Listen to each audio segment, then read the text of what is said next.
yafunawo ana mu musanvu bo ne bafunawo lusanvu kati gendere ku ekyo mwami Nalukoola yafunye obululu omutwalo gumu mu kasanvu mu lusanvu n'obugwamu yono omukyala n'afuna kanaana kati katugambe nti zino polling station 15 yafunye obululu buwamu kasanvu lusanvu n'olwekyo yafunyewo obululu kanaana mu bitaano zonna muwadde lusanvu Nalukoola muwaddewo 47 n'olwekyo yafunyewo obululu nga 75 gendo dire kana kanaana mu bitaano gagatte n'akanaana odire na lumu olusanvu olugatte n'ogumu n'akasanvu labo Nalukoola n'asigala tawangula naye nga wabadde yamusinza obululu nga kenda wabaddewo possibility yonna ey'omukyalo ono ofuna ku polling station zino obululu olusanvu teriiyo naye ne bwogendera mu kyabulimba kyabwe ne bwogendera mu kirimbo kyabwe kubanga laba wano we bafunye obululu olusanvu ku makya batwalawo ballot papers 9 ku makya batwalawo ballot papers ki ab'ebyokulonda 9 bagamba yafunyewo bululu lusanvu fene tufunana mu musanvu bwe bululu lusanvu mwana mu meka mu musanvu naye ate ebyajjidde mu boxi nga biraga nti wafiseewo bululu lusanvu nga tebukubiddwa mu bululu obwafiseewo wali mu butabu lwenda batwalawo obutabu obwataanaataano oli n'afunako lusanvu mwene mufunako 47 naye mu bokisi musigaddemu obululu lusanvu obutali bukube obutakozeseddwa nga kiraga nti ku polling station eyo byonna ebyakolebwa byali ku bululu 100 nga kwekuli obwafa kwekuli obwali spoilt kwekuli obwa Nalukoola kwekuli obwa Nambi n'abalala 8 awamu obululu 100 awo ne musi. Yes, oli ku Yugi Update TV kusinzira okubanga otuuliza gwe omukwano gwange yenna ali eyo gwe nagambye agala okweyunga ku channel eno kirira wansi waliwo ekigambo subscribe kikoneko okoonene mukadde temwerabirako na mukadde kubanga akadde ako mukwano gwange gakuyambako nnyo okuleetera notification message bwe wabanga aliwo information yonna gye tutaddeko ate buli wo subscribing obeera otufollowinze kitegeeza buli kimu kye tunaateekako ojja kubanga okifuna gwe omukwano gwange leka okipingwe ng'oli updated ku buli kimu ekigenda mu maaso mu ggwanga gwali eyampuliriza abali mu Qatar, Oman, Dubai, Saudi Arabia, abali e Dubai, abali mu US, abali mu UK, abali Canada, abali mu South Africa, namwe abali mu Ndwani Kenya, Nalekani, Menyani, namwe abali mu Asia, matumiddeko nnyo mwe bali kwekuumira ku Yugi Update TV mwe mbeezezzaawo amayengo gano aga Yugi Update TV.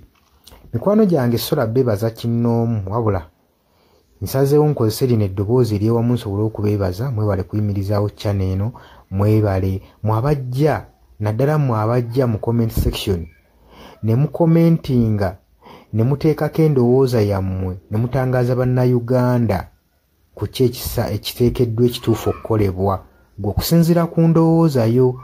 So munamuna batajjangako mu comment section mbakubiriza okujja mu comment section muteekeko ebirowoozo byammwe mutangaaze eggwanga ku biki byaba bagenze mu bukyamu ne bikolebwa mu bukyamu eri bannayuganda.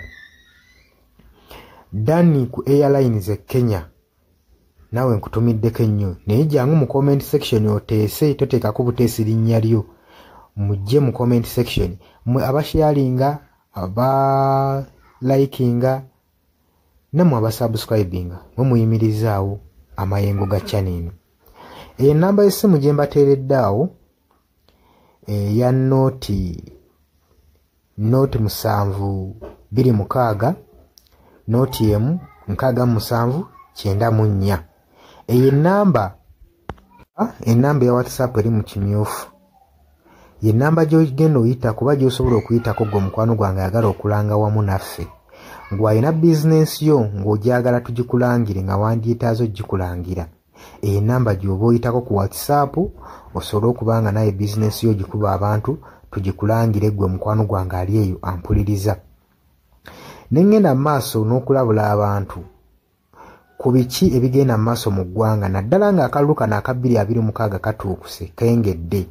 Kati buli muntu alina kubeera vigilant, olina kubeera bulindaala oleme kutunda mwoyo gwo mukwano gwange. Waliwo abatunda emyoyo gyabwe olw'M1,1500 sukaali.